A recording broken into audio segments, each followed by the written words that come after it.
Первый стык газотранспортной системы «Сила Сибири» может быть сварен 1 сентября. Об этом сообщает Интерфакс со ссылкой на источники в нефтегазовой отрасли. Ожидается, что в торжественной церемонии этого исторического события примет участие Владимир Путин. Что получит Якутия от реализации этого масштабного проекта, интересовалась наша корреспондент Туяр Филиппова. С момента подписания исторического контракта России с Китаем прошло всего 3 месяца, а на Чаянде уже вовсю кипит работа. Идет подготовка к обустройству месторождения, а в Ленск уже доставлены первые партии труб большого диаметра. Инвестиции, направленные на строительство и обустройство чаяндинского месторождения в ближайшие 2-3 года, будут являться локомотивом для роста валового регионального продукта экономики республики, считают специалисты. Кроме того, возникают новые перспективы отрасли. По инициативе нашего президента Егора Афанасьевича Борисова было дано поручение Министерства промышленности и торговли Российской Федерации о разработке концепции развития гелиевой промышленности Российской Федерации.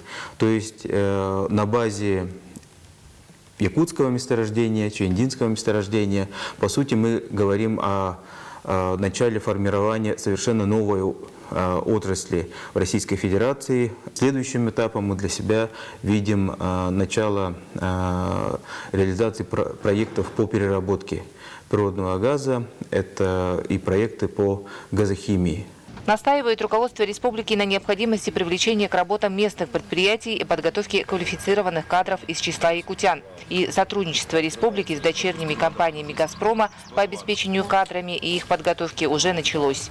Уже в этом году общество определили свои потребности, и мы приняли и направили молодых людей в центральные вузы нашей республики, в центральные вузы Российской Федерации для подготовки, конкретной подготовки в интересах и по потребностям, с учетом потребностей общества «Газпром». Сотрудничает компания и с рядом улусов. К примеру, Ленский район, где «Газпром» присутствует 3 года, уже не получает дотации, и бюджет района является профицитным. Ежегодно район получает более 60 миллионов рублей только в виде подоходного налога. Мы надеемся, что строительство этого магистрального газопровода даст еще один дополнительный толчок развитию Ленского района, как экономики, так и наших предприятий и в целом всего социального сектора. Помимо налогов, улусы республики, по территории которых проляжет трубопровод, будут газифицированы, а жители всей республики получат еще и надежную связь. Готовится к подписанию соглашения с компанией «Газпром» космические системы